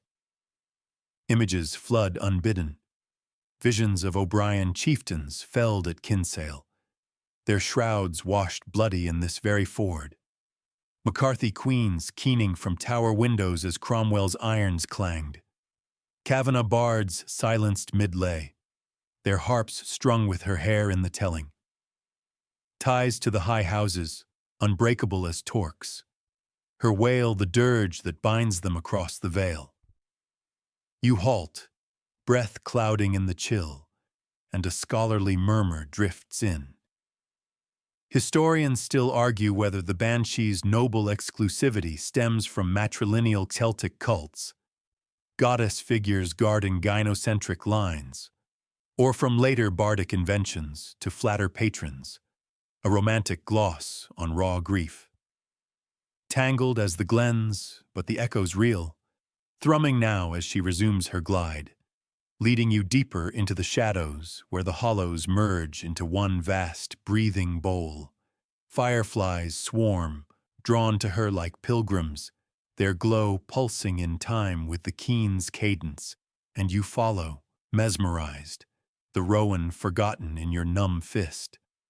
Light jokes bubble up to steady the whirl. If she's serenading the dead, she needs a manager. My cousin Rory could book her for wakes, 2 keens for the price of 1. The night swallows it, but the levity loosens the knot in your chest, allowing you to press closer, catching snatches of the dirge's weave, names half sung, fates half veiled, your daws slipping quiet by Samhain, a brother's snuffed in foreign mud, your own dangling like a loose thread, unwound but not yet snapped. The chase crests at the Wrath's hidden flank, a cleft in the mound where elder trees sentinel a spring bubbling silver under the moon, its waters murmuring secrets in liquid Gaelic. The banshee kneels there, dipping her fingers to trace spirals on the surface, the keen resolving into a full-throated lament that shakes the leaves from the branches in a rustling rain. You kneel beside, unbidden, the cold stone biting through your skirts, and feel the pact's full weight. Not curse, but chronicle. Her wail the lineage's last bard, ensuring the O'Brien's saga sings on even as the blood thins to whispers. Visions cascade. Nile's riddle victory under stars like spilled milk. The fairy's vow sealing luck to loss. And you touch the water, your reflection fracturing with hers. Pale faces merging in the ripple. Will it end? You whisper, and her eyes meet yours, endless as the glen. All lines lament, but echoes endure, follow the dirge and carry the song. Dawn tints the east in rose and regret, the keen fading to a hum that nests in your bones, and you trudge homeward through glens awakening to lark song and the low of cattle rousing in the mist. The wake swells by noon, kin toasting the departing with drams that burn like captured sun, and your da slips away at vespers, peaceful as a sigh. The banshee's final note a hush on the wind. Days blur into morning's rhythm, keening circles by the hearth, where women's voices braid with hers in harmony. Rowan wreaths on the door, berries withering like spent hopes, and you find the dirge's echo in the everyday. A neighbor's cough mimicking the moan, the stream's chuckle at the ford twisting into half-sung prophecy. The noble ties unravel further in the tales. O'Brien's scattered to America, their diaspora dreams haunted by Atlantic keens. McCarthy's in Cork cellars, whispering her name to ward off famine's grasp. Her grip on mortal souls. It's the veil's gentle insistence, marking ends not with thunder but with song, the enduring echo a lullaby for the lost. Winter mantles the hollows in frost lace, the wrath a white-crowned barrow under skies of hammered lead, and you lie by the fire's dying glow. The household's breaths a counterpoint to the wind's low, keen outside. The washerwoman's dirge seals it all, the pack's fulfillment, the lineage's lament a bridge from glen to grave, and as sleep pulls you under, soft as mist on moss, you dream of following her through endless glens, the wail a thread you weave into your own quiet song. A cheeky legacy from the fairy kin, saying, "We mourn with you, but don't forget the tune. It's all you've got left." On the dew-slick furrows of the barley field, on the outskirts of your Somerset village, deep in the autumn of 1652, your homespun apron sagging under the weight of a clay jug and a wheaten loaf still warm from the communal bake-oven, its crust crackling softly with each step like a conspirator's hush. The air nips at your knuckles, crisp as fresh laundry on the line, laced with the loamy perfume of plowed earth and the faint caramel tang of apples fermenting in the orchard beyond the stone wall. Samhain's eve draws near. All Saints in the church calendar, but your folk cling to the old wheel when the sun's retreat thins the barriers like mist over the mead, letting the wandering ones slip through on sighs of wind and whim.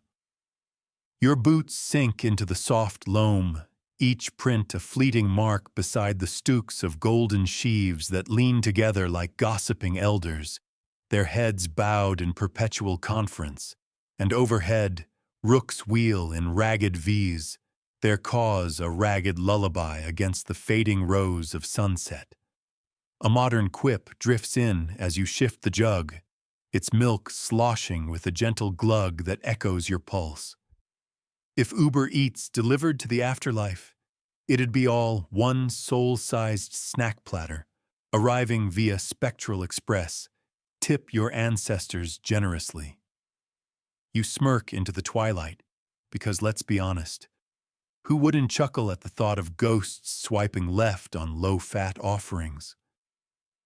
But the levity fades as the village bell tolls vespers from the thatched steeple, a low bronze thrum that vibrates the ground, summoning the kin from their crofts. Widow Hargrove with her basket of oatcakes, etched lines deepening in the gloam. Young Tom, all gangly limbs and freckles, clutching a posy of late-blooming marigolds that glow like tiny lanterns, and old Elias, the hedger, his beard a thicket of silver and pipe ash, muttering charms under his breath as he trails a sack of salted herring. The procession forms loose, a murmuring river of wool and whispers snaking toward the old barrow mound at the field's edge. That ancient tumulus, grass-tufted and fox-eared, where the earth remembers feet long turned to dust. You fall in step beside Widow Hargrove, her elbow brushing yours with the warmth of shared vigil, and she nods at your loaf. "Plain as porridge, love?" They'll not mind. 'Tis the thought that ferries 'em, not the frippery. You nod, throat tight with the season's ache, and together you weave through the stubble, the air growing thicker, cooler, as if the mound exhales a breath held for centuries. Lanterns kindle along the way, tallow wicks sputtering to life with flint-sparked glows that paint faces in flickering ochre, shadows pooling at ankles like shy hounds, and the scent of beeswax joins the chorus, sweet and sticky against the night's unfolding chill. At the barrow's foot, the ground levels into a natural hollow, ringed by hawthorn sentinels whose berries wink red as fresh blood in the lantern light. A natural ward against the less. Welcome, wanderers. Elias takes charge, his voice a gravelly ASMR rolling out like smoke from his pipe. Set the board, kin. Bread for the journey, milk for the welcome, and a dram if the heart bids. You kneel with the others, the damp grass yielding cool and springy under your knees, and arrange your offering on the flat altar stone. The loaf sliced neat, steam curling faint from its heart like a beckoning finger. The jug tilted to pour a creamy libation that pools milky and inviting, marbled with the lantern's reflection. Tom scatters his marigolds in a ragged circle, petals unfurling like sunbursts in miniature, their citrus tang cutting the night's velvet hush, while Hargrove adds her oatcakes, crumbly and nut-brown, dusted with a whisper of honey that gleams like dew-kissed gold. Mainstream history tethers this rite.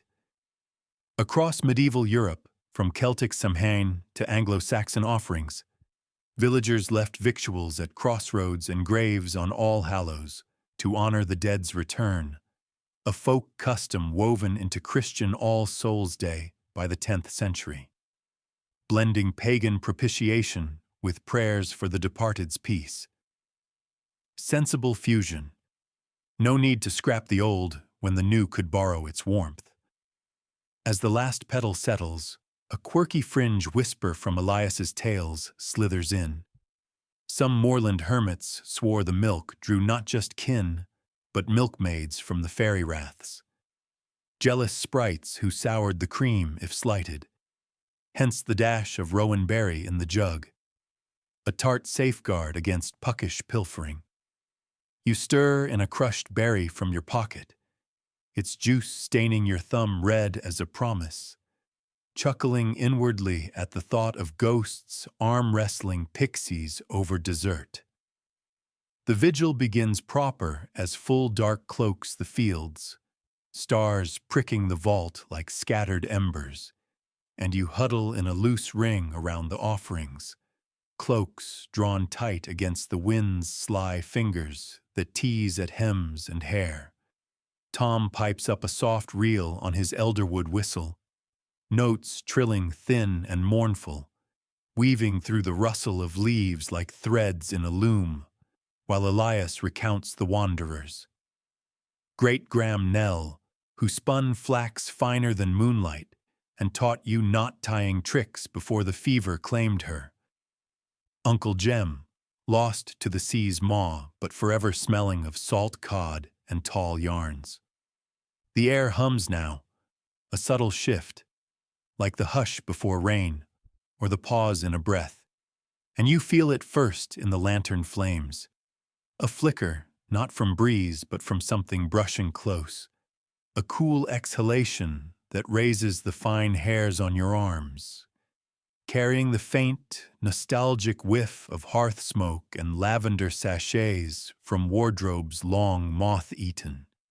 Historians still argue whether these Samhain feasts stemmed from Indo-European ancestor cults, rituals of reciprocity where the living fed the dead to ensure bountiful returns, or from localized famine fears, offerings as insurance against vengeful shades souring the soil. Murky as the mead in a cracked jug, but the pull's palpable tonight. The veil thinning to gossamer as the moon climbs, bathing the barrow in pearl that makes the hawthorns shimmer like lace. You lean forward, breath clouding, and swear you see it. A translucence at the stone's edge, shapes coalescing from mist. Nell's outline first, stooped and smiling, her fingers ghosting over the bread as if testing its rise, leaving no crumb disturbed but the air warmer by a degree, scented with the ghost of boiled puddings. Tom gasps, whistle forgotten, and Hargrove murmurs a blessing, her voice a velvet rasp. Welcome home, wanderers. Partake and pass gentle. The offerings dwindle slow, impossibly so. No hand takes, no mouth chews, yet the loaf's slices vanish slice by slice. The milk's surface dimpling as if sipped by invisible lips. Oatcakes crumbling to dust that swirls in eddies on the wind. You watch, mesmerized, the lantern's glow softening to accommodate the ethereal guests. Jem materializes beside Elias, clapping a shoulder that passes through like sun on water. His laugh a echoey bubble that sets the rooks to uneasy flight. Caught a mermaid once, lad, slippery as your lies, he teases Tom, who beams wide enough to split his freckles. A light joke bubbles from your lips, unbidden. If they're eaten hearty, best hide the last apple turnover. Graham Nell's got a sweet tooth sharper than the tithe man's quill. The circle ripples with muffled snickers, the sound a fragile ward against the night's deepening chill, easing the awe into something kin to hearthside chat. Hours slip like sand in a glass, the vigil a tapestry of half-heard counsel, Nell advising on the winter's weave, her voice a sigh of shuttles clacking, Jem warning of storms brewing over the channel, his form fraying at the edges like old sailcloth. The fields beyond seem to hold their breath, crickets falling silent in deference, and you feel the pull personal now, a tug at your sleeve from no one there, carrying the faint echo of your own lost Dawes whistle tune, half remembered from cradle days. The offerings near spent, the jug's dregs clouding with unseen cream, the bread's heel a solitary sentinel, and as the first gray threads of false dawn tease the east, the shapes waver, reluctant farewells etched in mist that beads your lashes like unshed tears. Elias rises then, staff thumping the turf like a gavel, and leads the closing chant. A rolling Gaelic refrain for safe passage back through the veil, voices blending hoarse and harmonious, the words wrapping the hollow like a quilt stitched from starlight. You join, throat raw but full, the marigolds wilting now to echoes of their glow, petals curling like fingers waving goodbye. The last guest fades, Jem's grin lingering longest, a wink of sea salt mischief, and the air settles, warmer heavier with the residue of reunion, the barrow exhaling a contented sigh that rustles the hawthorns one final time. You gather the remnants, crumbs for the birds, dregs for the earth, and trudge back to the village proper, the procession looser now, buoyed by the night's grace. Lanterns wink out one by one, the path lit by memory's afterglow, and as your croft's door swings open to the banked hearth's embers, you feel the bindings tighten. Not chains, but threads of legacy, woven finer by the harvest's gentle lure. Sleep beckons soft, but first a crust from the heel savored slow, tasting of milk and mist, and the quiet joy of doors left ajar for the wandering home. The crust crumbles on your tongue as you settle by the croft's low-beamed hearth. The embers glow, a ruddy heartbeat pulsing against the whitewashed walls, casting elongated shadows that stretch like fingers reaching for the rafters, while the night's chill seeps through the cracks in the door, carrying the faint, milky aftertaste of the barrow's vigil still clinging to your shawl. Your kin gather close, mother with her knitting needles clicking a soft morse of wool and memory. Little Bess tucked against your side, her breath's warm puffs scented with the honeyed oatcake she'd snuck from the remnants. And the fire crackles in approval, sparks ascending like liberated wishes into the sooty chimney. Elias's tales from the mound echo in the quiet, Jem's sea laugh a ghost in your grin, and you feel the bindings stir anew, those invisible cords tugged taut by the offering's silent feast, drawing the ethereal closer now, not to the fields, but to the heart's own hollow. The jug's dregs sit on the mantel, a milky sentinel beside the loaf's heel, and as the hour deepens, the room warms inexplicably, the air thickening with scents not of this side. Lavender from Nell's long-gone garden, the briny kiss of Jem's pipe tobacco, as if the wanderers have followed the lantern path home, slipping through the veil to claim their place by the blaze. A modern aside whispers in the fire's pop. Imagine the ancestors with a group chat. FYI, the bread's stale but points for effort.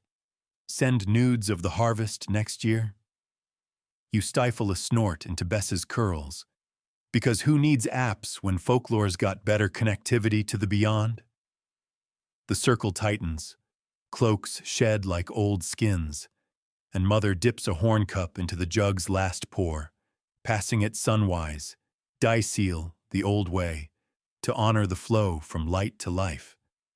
You sip, the milk cool and cloying, laced now with an undernote of wild thyme that wasn't there at dusk, and hand it to Elias, who drains it with a nod, his eyes distant as if listening to counsel only he can hear. "They're bindin' lass," he murmurs, voice a gravelly ASMR that hushes the needle's click. "Feastin' not just on crumb, but on the tellin'. Your words, our songs, tying the loose ends of loss to the loom of what's comin'." The vigil shifts inward here, from barrow's open hush to hearth's intimate glow. The fires dance mirroring the spirit's subtle weave. Shapes flicker at the periphery, not solid as the oak settle, but limbed in the flame's lick. Nell's form curling by the andiron like a favored aunt returned from market, her translucent fingers tracing patterns in the ash that bloom into ogham knots, symbols of endurance, of threads unbroken. Bess squeals soft, pointing at the swirl, and you hush her gentle, heart swelling with that mix of wonder and whist. Because the bindings forge in these moments. Legacy whispered not in thunder, but in the fire's confidential murmur. Jem joins then, his outline broader, salt-crusted, leaning against the mantel with arms crossed as if appraising the room's new drapes, and he rumbles a yarn from the deep. That storm off Dover? 'Twas my doin', nudge from the waves. Steer clear the reefs come solstice, or you'll dance with the Merrows. His voice carries the ocean's roll, a low thunder muffled in foam, and Elias chuckles, pipe relit with a ember poke, the tobacco's curl joining the room's haze like an offered truce. You lean into the tale, Bess's weight a grounding anchor, and feel the ties pull personal. Daw's whistle tune hums unbidden from the corner shadows, a reedy melody that joins Tom's distant pipe from the next croft over, threading through the walls like ivy seeking light. The offering's echo lingers, the bread's warmth in your belly a proxy for their partaking, the milk's cream a bridge across the chill, and the spirits respond in kind, their presence a balm that eases the season's bite, frost forgotten in the hearth's embrace. Mother sets aside her needles, drawing a skein of yarn from her lap to weave a simple cord. Red wool for vitality, black for the void, twisted sunwise with murmured intent. For the bindin', she says, passing it to you, and your fingers fumble the knot, rough from sickle work, but the cord warms under your touch, pulsing faint as if veins of memory course through it. Nell approves with a nod, her shade brushing close enough to stir the air, lavender faint but fierce, and you catch a glimpse of her eyes, your grand's eyes crinkled at the corners, imparting silent lore. The best dye for holly berries comes at the third frost. Keep the weave loose for breath. Mainstream roots run deep in this rite. By the 12th century, English manners documented soul cakes distributed at harvest's end, precursors to All Souls' alms, where bread and ale fed the poor as proxies for the dead, evolving from Anglo-Saxon blot feasts into communal vigils that knit parish bonds against winter's siege. No mere superstition, but social glue, victuals as vows to the communal dead. Yet as the cord takes shape in your hands, a quirky fringe notion from Elias's moorland lore creeps in. Some whispered that the milk's vanishing wasn't kin's doing, but a tithe to the hob thrall, that squat house spirit who guarded the hearth in exchange for cream skim. Slight him, and he'd sour the lot, turning feast to famine with a puckish grin. You add a dollop of the dregs to the fire's edge, a libation sizzling brief, and quip low. If the hob's crashin', tell him to bring his own cup. Ours is for family reunions only. Bess giggles, the sound a bell in the hush, and even Jem's shade ripples with mirth, his form shimmering like heat off sun-baked deck. The night wears on, the fire banked to coals that glow like buried suns, and the bindings deepen in the shared hush. Whispers of legacy cascade. Nell schoolin' Bess on herb lore through dreams she'll wake babbling. Jem mapping safe currents for the fisher boys' spring runs. Daw's tune resolving into a full air that you hum unthinking, voice cracking soft into the weave. Losses surface too, gentle as tide pools. The fever's toll last Lammas, the war's draft thinning the young men like chaff, and the spirits console in echoes, their presences a poultice of not gone, just wandered, forging ties that outlast the flesh. Historians still argue whether these hearthside communions arose from Germanic wad cults, ecstatic trances invoking ancestral whites for guidance, or from Romano-British lairs worship. Household guardians fed scraps to secure the domestic veil, entwined as briar and root, but the comfort's constant, the room a cocoon where loss transmutes to lore, the cord now a bracelet on your wrist, warm as a pulse. Bess nods off against you, her lashes fluttering like moth wings, and you shift her to the truckle bed, tucking the wool with a kiss to her brow, the air still humming with the vigil's residue. The kin disperse slow, cloaks donned against the pre-dawn nip, Elias lingering last to tap his pipe on the sill. Strong threads tonight, lass. They'll hold the winter's weave, before vanishing into the mist-shrouded lanes. Alone with the embers, you trace the cord's knots, feeling the pull. Unbreakable now. Legacy a living snag in your sleeve. Lost the shadow that gives the light its edge. The jug's empty, the heel devoured by flames, but the feast endures in the quiet. The spirits binding a silent vow. Home not a place but a tether, drawn tight by bread and milk and the night's forgiving dark. Sleep tugs at last, heavy as harvest's end, the hearth's glow fading to a whisper, and you curl into the settle, the cord a talisman against your heart. Dreams already laced with lavender and sea salt songs.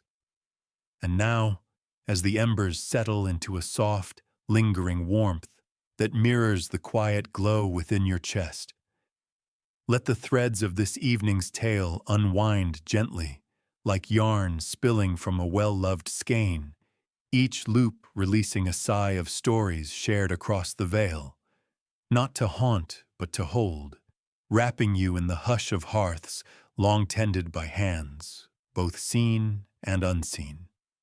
Feel the season's breath ease, autumn's crisp edge softening to the velvet hush of November's approach, where fields lie fallow not in sorrow, but in restful promise. The wandering ones slipping back through the thinning mist with bellies full and hearts light, their whispers fading into the wind's lullaby that rustles the thatch overhead like a mother's murmured good night. There's no chill left to chase here, only the cozy certainty that bonds forged in firelight endure beyond the frost, a legacy as steadfast as the stars wheeling slow above the barrow, pinning the night with their patient gleam, reminding you that every loss is but a pause in the great, weaving dance of kin and continuance. Breathe deep now. Let the sense of baked earth and milky peace settle like dew on your lashes. The cord's warmth, a subtle anchor drawing you toward slumber's gentle shore, where dreams bloom not with specters, but with reunions soft as dawn's first light, filtering through the shutters, painting the room in hues of rose and remembrance. Rest easy, dear listener, in this cradle of calm, the harvest's gifts gathered close. The spirit's feast, a bridge walked both ways, leaving you not lighter but fuller, ready for the wheel's next turn with a heart threaded true.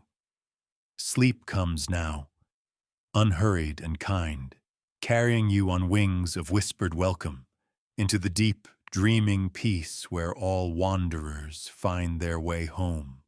Good night.